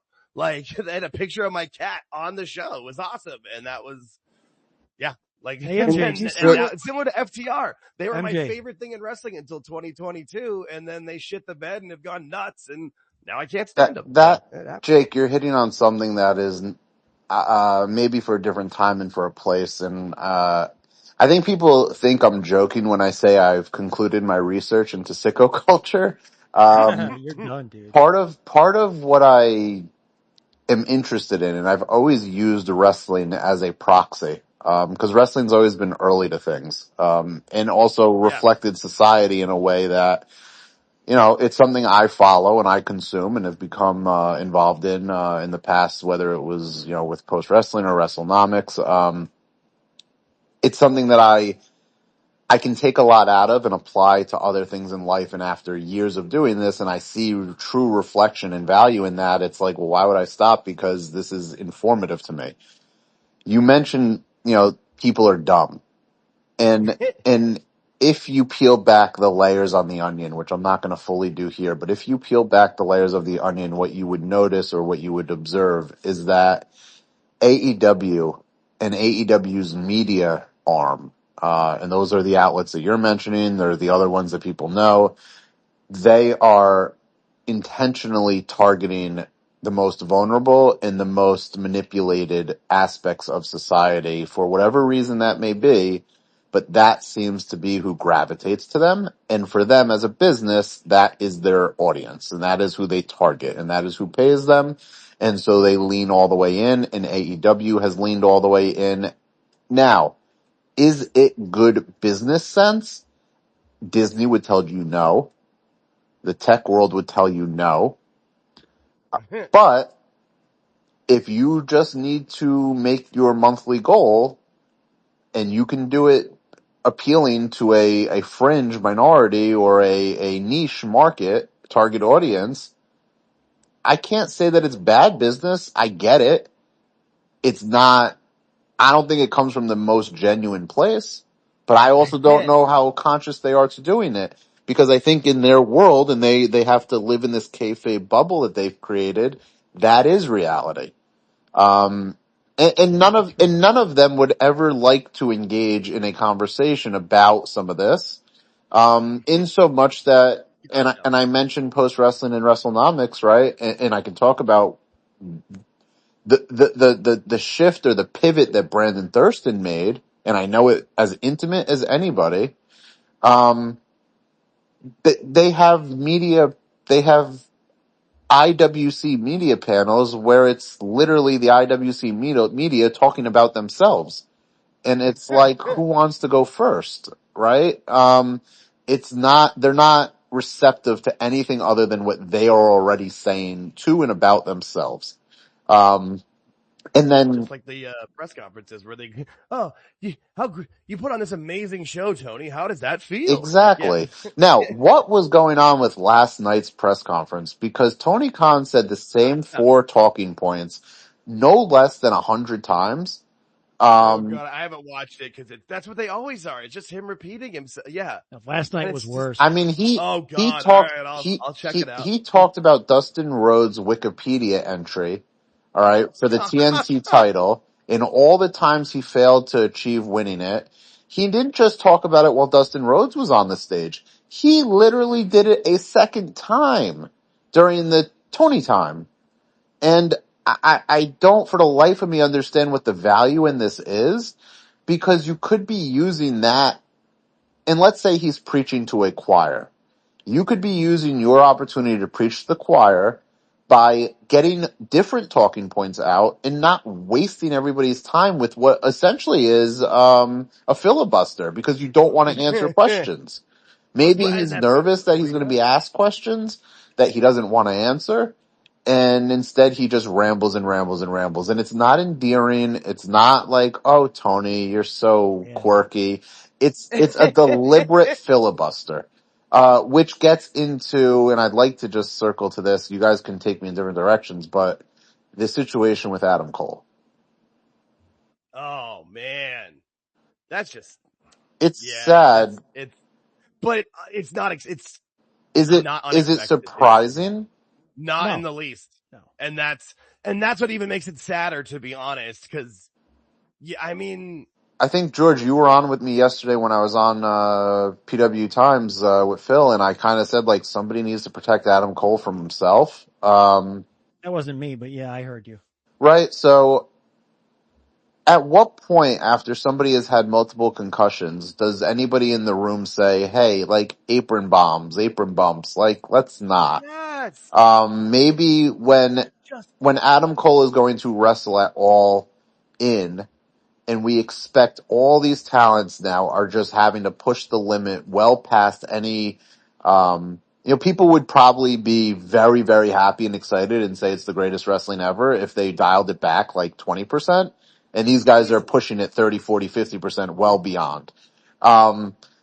We've seen that people like when they slow it down for that AEW fans respond to that kind of stuff. When they do it, they're going to respond to anything, right? But you have Adam Copeland jumping off a cage at the age of 50, shatters his leg, all right, which is a poor protection of an investment and an example where nobody got in the room and said, hey, dude, like, we don't need to do this. We need this? Yeah. The thing with Adam Cole, if you're going to have him be wrestling on the pay-per-view, set the match up. He doesn't need to be taking lariats like days before. Like, protect your talent, protect your investment. If this was a business, protect your investment.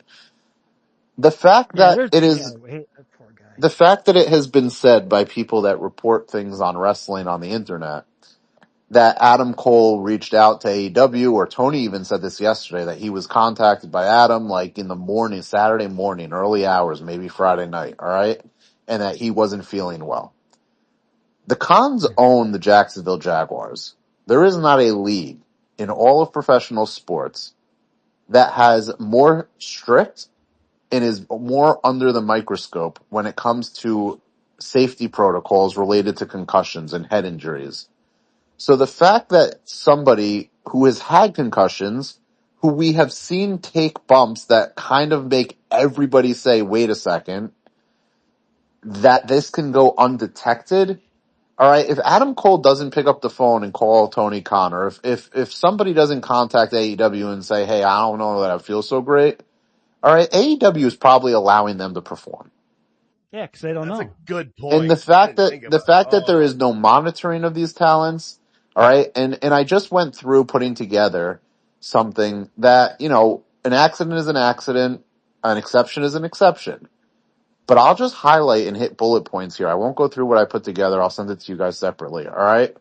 When you have talent repeatedly looking like they are hurt on TV, looking like they are suffering a concussion in the case of Hook, and then you have the quote-unquote journalists reporting or gaslighting the viewer. That's not what happened. The bump that Adam Cole took was totally safe. You guys just don't understand wrestling. Or Dave Meltzer saying Hook did not have a concussion, only to have him on the show weeks later where Hook himself says, I'm suffering from a concussion. All right? He ate bad potato chips, MJ. But that is legitimate stuff. And where are the grown-ups? Where are the grown-ups that simply say, time out, we're talking about the well-being of people that we claim to care about their safety. You have a Shibata.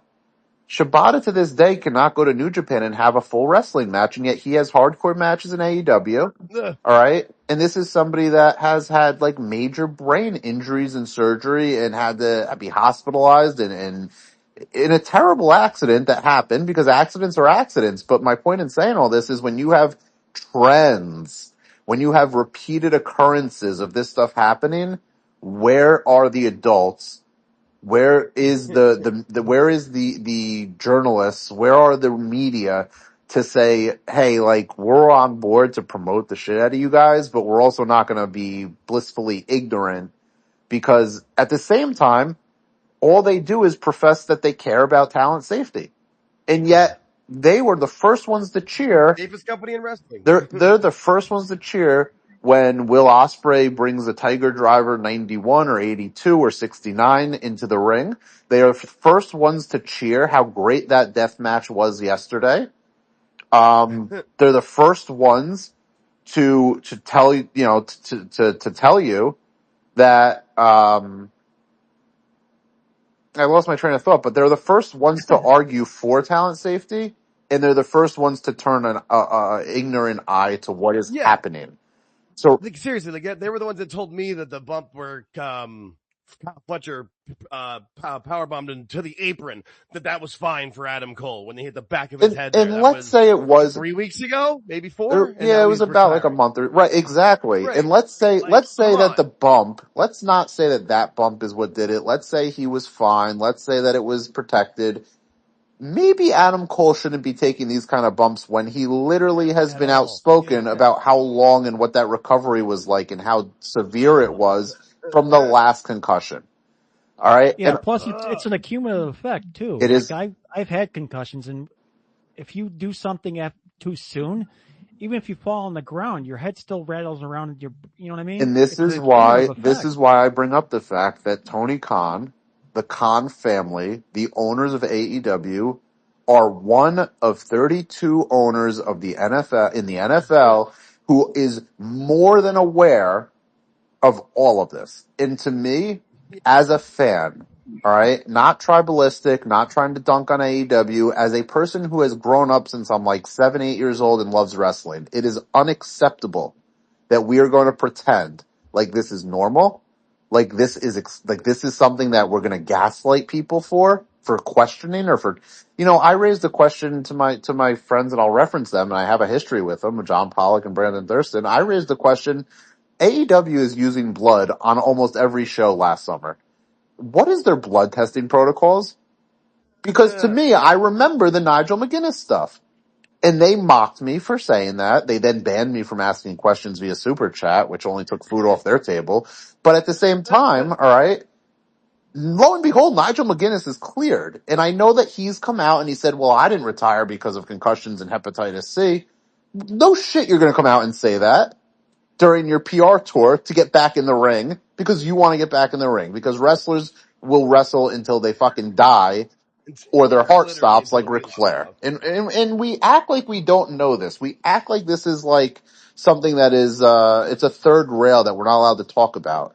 But the reality is somebody has to protect these people from themselves. No one at AEW seems to want to do it.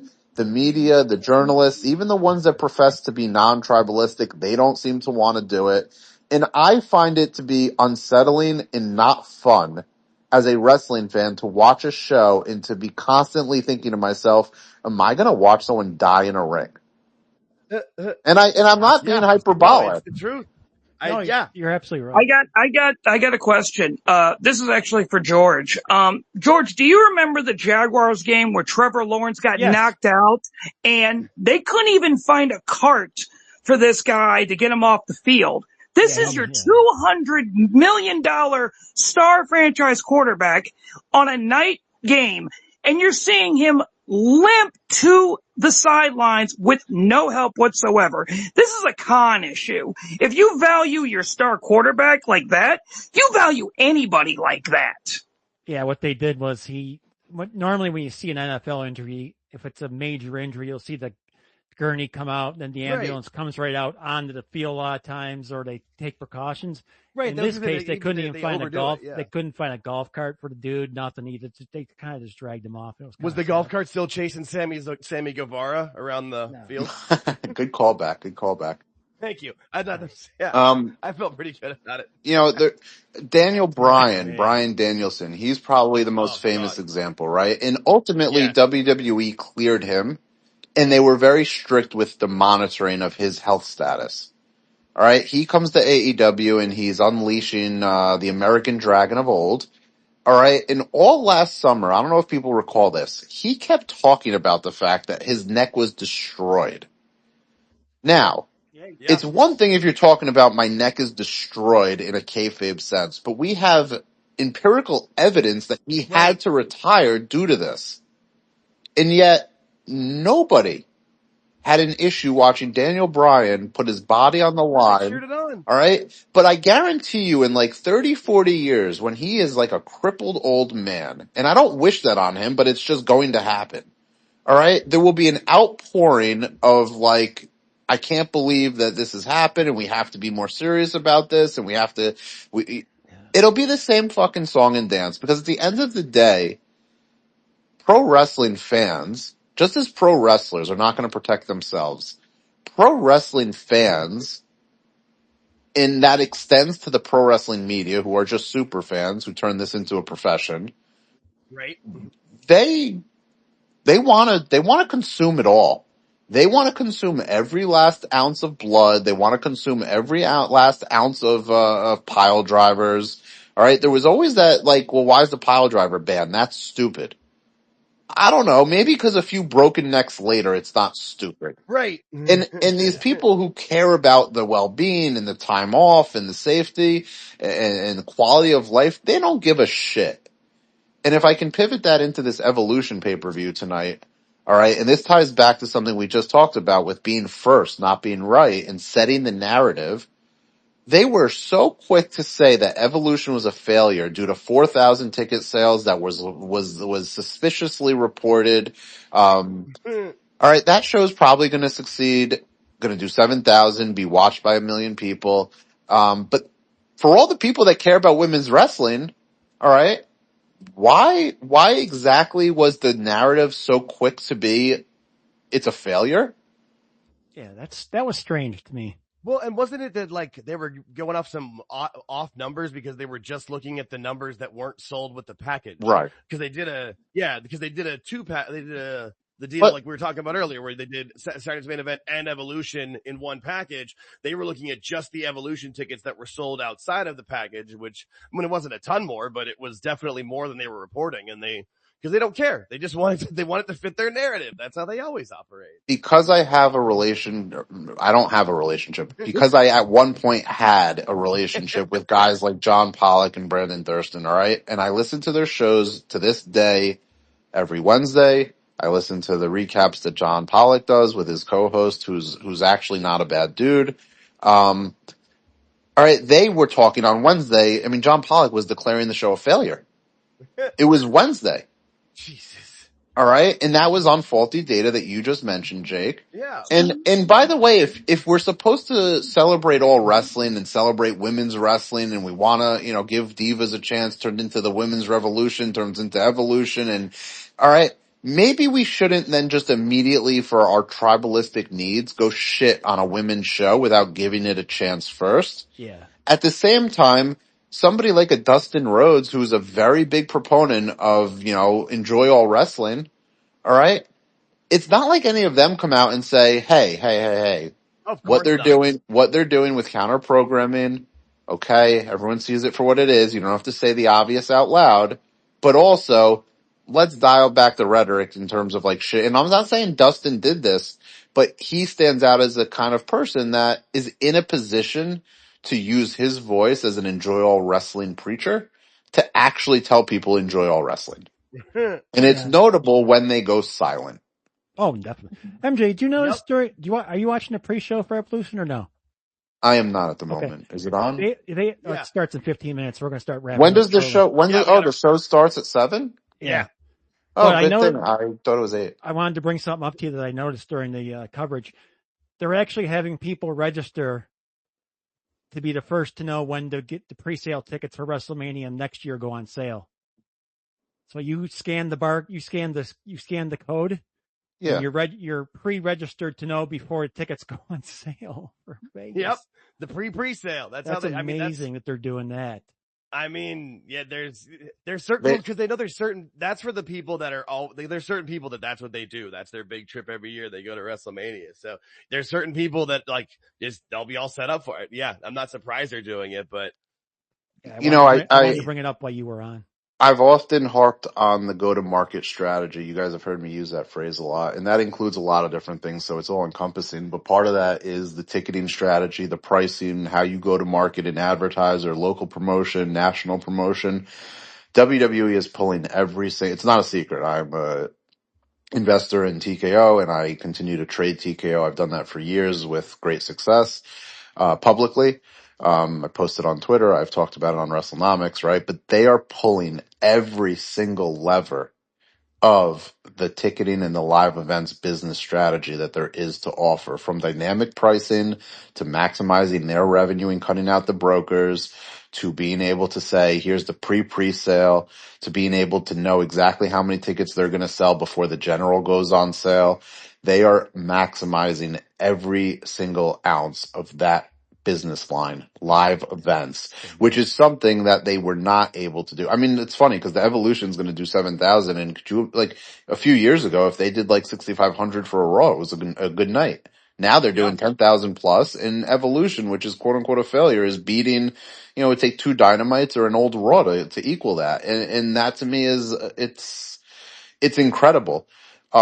Separately, and I mentioned this again on Phil's show last night, but like, talk about the QR codes during the YouTube pre-show, which I don't believe aired on Prime, although I've not been able to get that confirmed. They were advertising the pay-per-view All In for Prime. And it is my impression, and I put this together, that they are doing that because they have an exclusive marketing deal with Warner Brothers to promote pay-per-views exclusively for Max, which is not happening. The stand-in is Prime. If you know anything about Prime and Warner Brothers, all right, Prime sells subscription services through their platform. So you can buy a subscription to HBO Max, and HBO gets a percentage of that sale. That's probably what is happening now, which is why you see such a heavy-handed promotion of Prime, despite the fact that they're airing a pre-show on YouTube. And YouTube is the biggest content consumption platform in the market. Right? Yeah, if you pay for AEW on Prime, you don't get the 0 hour. You have to watch it on YouTube because that's what I do. This continues the line of basically AEW is stuck in the Warner Brothers universe, and Warner Brothers vortex, and Warner Brothers is not a vortex that people want to be sucked into.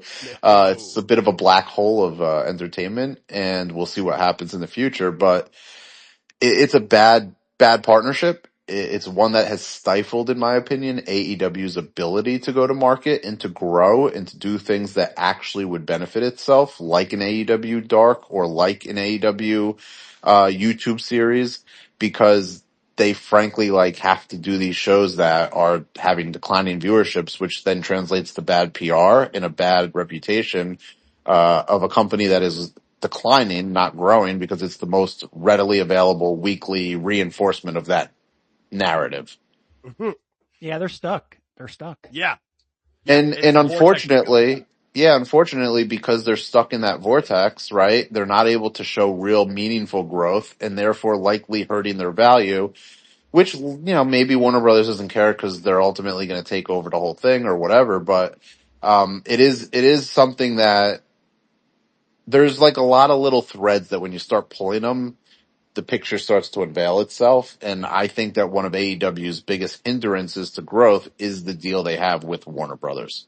Yep. I agree. Tony was so stuck on that. That's why he wouldn't even talk about ROH anywhere else. He wanted to be with them only, and that's only hindered him. But I mean, that's the Tony Khan, the force behind AEW, is the number one thing holding them back from growing. But yeah, he turns down a Ring of Honor deal from CW saying, no, we want to be in a joint with everything else. And now look, CW has NXT. Amazing. Yep. And not only does CW. Let's end it on this note here. Yeah. Go ahead. No, you're good. Finish your stuff. Finish it up. No. Not only does CW have NXT, but because the NXT has been able to be successful on CW, who else has been successful with a partnership with NXT? TNA. And who else may get on a platform, which will be one less platform that AEW has available to itself in the future. So I'm a geek when it comes to this wrestling business stuff. I don't think there's anyone that can tie my shoes when it comes to this. Maybe I can't articulate it well. I'm not made for content. I don't do anything to monetize. But this is all stuff that, I mean, when I used to kick the ball around with Thurston back in the day, like, I became very aware, like, he's not thinking on this level, and I don't think anyone is, because you have to see where the puck is going, not where it is, or where it has been, which is something that you see guys like Meltzer and, you know, they constantly do that. It's where the puck was and where it is, and very few voices out there are looking at where the puck is going and putting all these pieces together to say, here's what the field will look like in 6, 12, 18, 24 months. Yep. I appreciate the hockey reference. They're reactive, not proactive.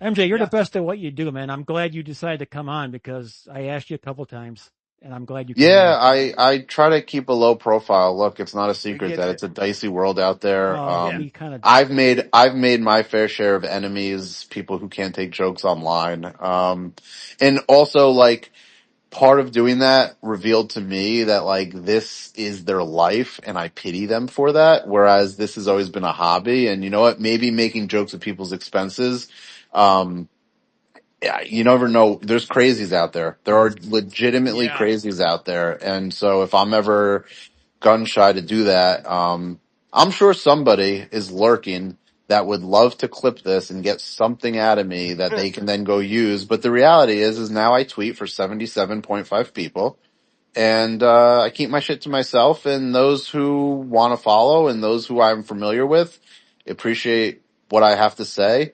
And you guys have noticed it's not all wrestling anymore. I'm going back to, like, just tweeting all kinds of random shit because I finished my research. Research concluded. Game concluded. Game over. Woo! That's awesome. Well, we thank you for coming out. We really appreciate it. Yeah, no, we always learn more than I can appreciate on that. I love it. That was awesome, dude. Thank you so much for coming on. Thank you all. And thanks everybody for listening. Yeah. Enjoy please. Evolution. What did I say? Yeah. I think you said Revolution. I'm sorry.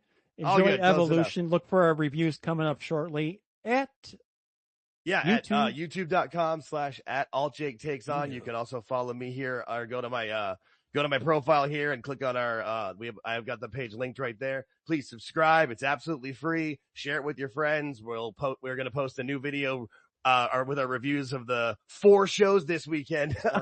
We'll post that. Yeah, that's going to be a long one, but we'll get that posted soon. I'll have this full spaces posted by the end of the night. And thanks everybody for listening. We will catch you next time. Peace.